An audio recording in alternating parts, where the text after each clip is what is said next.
హుస్నాబాద్ పట్టణంలో ఎల్లమ్మగుడి వద్ద తెలంగాణ కల్లుగీత కార్మిక సంఘం ఆధ్వర్యంలో బహుజన నాయకులు సర్దారు సర్వాయి పాపన్న 374 జయంతి ఘనంగా నిర్వహించడం జరిగింది. ఈ సందర్భంగా తెలంగాణ కల్లుగీత కార్మిక సంఘం సిద్దిపేట జిల్లా అధ్యక్షులు కోయడ కొమరయ్య ఆధ్వర్యంలో అతి సామాన్యమైన కుటుంబం నుంచి అప్పటి రాజరిక వ్యవస్థకు సంబంధించి జాగీర్దారులు భూస్వామ్యదారులు చేసే దోపిడీలకు వ్యతిరేకంగా ప్రజారాజ్యం స్థాపించేందుకు 12 మందితో తిరుగుబాటు ప్రారంభించి 12,000 సైన్యంతో చివరికి గోల్కొండ కోటను జయించి ఔరంగజేబును ఓడించి 7 నెలలు పరిపాలన చేయడం జరిగింది. హుస్నాబాద్ సంఘం మండలం అధ్యక్షులు మాట్లాడుతూ బ్రిటిష్ రాజులు చెప్పే వరకు ఇంగ్లాండ్ దేశం మ్యూజియంలో సర్దారు సర్వాయి పాపన్న విగ్రహం గురించి మనకు తెలియదు. ఆయన జీవిత చరిత్రకు సంబంధించి యూరప్ దేశాలలో కూడా పుస్తకాలు విడుదలయ్యాయి. రాజుల కుటుంబంలో పుట్టకపోయినా రాజుల అండదండ లేకపోయినా పదునైన ఆయుధాలతో గోల్కొండ కోటను జయించిన ధైర్యశాలి అని, ప్రజలకు సమాన హక్కు స్వేచ్ఛ ఉండాలని అతడు పరిపాలించిన 7 నెలల కాలంలోనే చూపించాడు.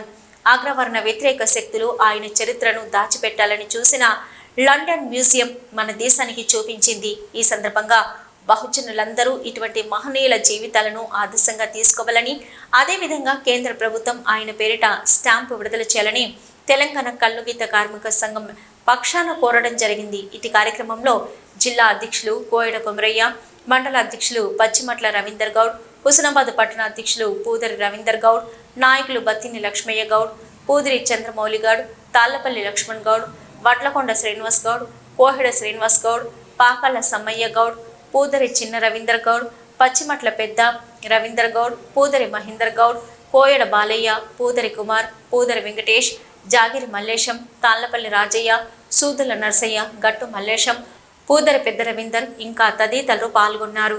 సర్వాయి పాపన్న జీవిత చరిత్ర సబ్బండ వర్గాలకు, కల్లు గీత కార్మికులకు ఆదర్శంగా ఉన్నది ఆయన జీవితం. ఆయన జీవితాన్ని చూసి మనం కూడా పోరాటాలు చేయవలసిన అవసరం ఉన్నది. రాజకీయాలలో రాణించవలసిన అవసరం ఉన్నది. అధికారాన్ని కూడా మన చేతుల్లోకి తీసుకొచ్చుకోవాల్సిన అవసరం ఉన్నదని ఈ సందర్భంగా మా గీత కార్మికులకు విజ్ఞప్తి చేస్తున్నా. ఆయన జీవిత చరిత్ర, ఆయన వాడిన ఆయుధాలు, ఆయనకు సంబంధించిన విగ్రహం లండన్ మ్యూజియంలో బ్రిటిష్ వాళ్ళు చెప్పేరాక కూడా మన భారతదేశానికి ఇంత గొప్ప వీరుడు ఉన్నాడని మన దేశం గుర్తించలేదు. అదేవిధంగా యూరప్ దేశాల్లో కూడా ఆయనకు సంబంధించిన జీవిత చరిత్రను పుస్తకాలను విడుదల చేశారు. ఈ సందర్భంగా మేము ఒకటే ప్రభుత్వాన్ని విజ్ఞప్తి చేస్తాను.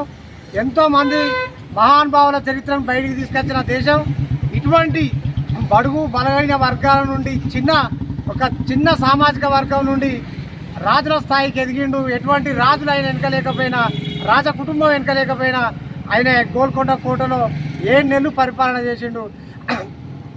అటువంటి ఒక సామాన్యుని జీవితానికి సంబంధించి, ఆయన చేసిన పోరాటానికి సంబంధించి గుర్తించి కేంద్ర ప్రభుత్వం ఆయన పేరిట ఒక స్టాంపు విడుదల చేయాలని ఈ సందర్భంగా మేము తెలంగాణ కల్లుగీత కార్మిక సంఘం పక్షాన డిమాండ్ చేయడం జరుగుతుంది. మన సైన్యాన్ని 12,000కు పెంచుకోవడం జరిగింది ఆఖరి వరకు.